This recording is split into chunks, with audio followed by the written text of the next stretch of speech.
आज सकाळी खोपोलीमध्ये जी हत्या झाली, ती हत्या भयानक, हृदयाला दुःख देणारी हत्या आहे. मी आज बाहेरगावी आहे.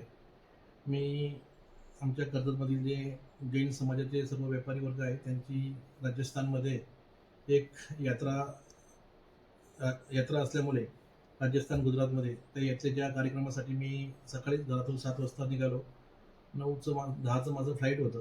मी सकाळी 7 वाजता निघून 9 वाजता एअरपोर्टला पोहोचलो आणि मी फ्लाईटमध्ये बसल्यानंतर माझा मोबाईल 1-2 तासासाठी बंद होता.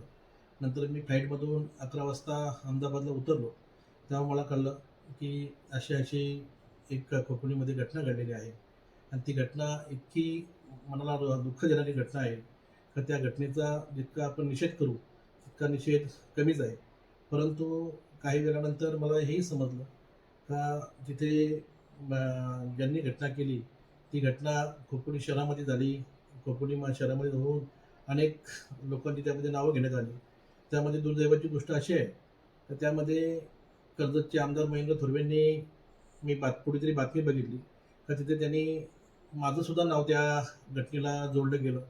ह्यामध्ये त्याचा राजकीय स्वार्थ साधण्यासाठी महेंद्र थोरवे या अशा गोष्टी करतोय.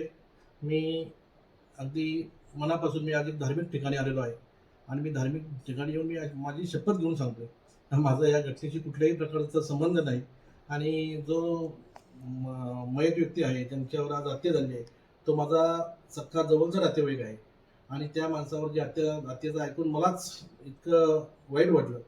ती घटना बघून माझ्या मनाला एकदम दुःख झालेलं आहे आणि काही वेळानंतर समजलं का बाबा FIRमध्ये तुमचंसुद्धा नाव घेतलेलं आहे आणि महेंद्र थोरवे असतील, संकेत भासे असेल आणि त्यांचा भाऊ मनोहर थोरवे असेल, यांनी पोलीस स्टेशनला काहीतरी मोर्चे काढले आणि पोलिसांच्यावर दबाव टाकण्याचं काम केलं आणि माझं नाव आणि भरत भगत यांचं नाव घेण्यासाठी त्यांनी पोलिसांना कदाचित हे केलं असेल आणि मला कर्जत तसेच रायगडच्या पोलीस प्रशासनावर विश्वास आहे.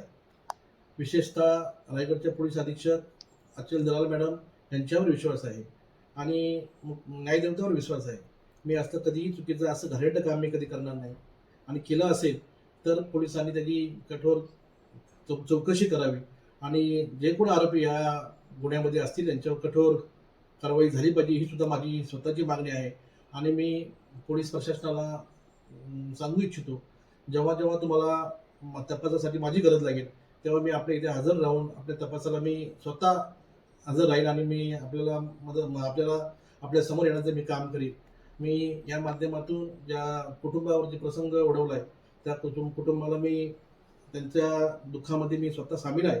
माझे सख्खे नातेवाईक ते आहेत आणि मी माझ्या पक्षाच्या राष्ट्रवादी काँग्रेस पार्टीच्या सर्व कार्यकर्त्यांना सांगू इच्छितो, माझ्या नातेवाईकांना सांगू इच्छितो, माझ्या मित्रमंडळीला सांगू इच्छितो, हे जो प्रसंग आपल्यावर ओढवलेला आहे, ह्या प्रसंगाला आपण सर्वांनी संयमाने सामोरं जावं.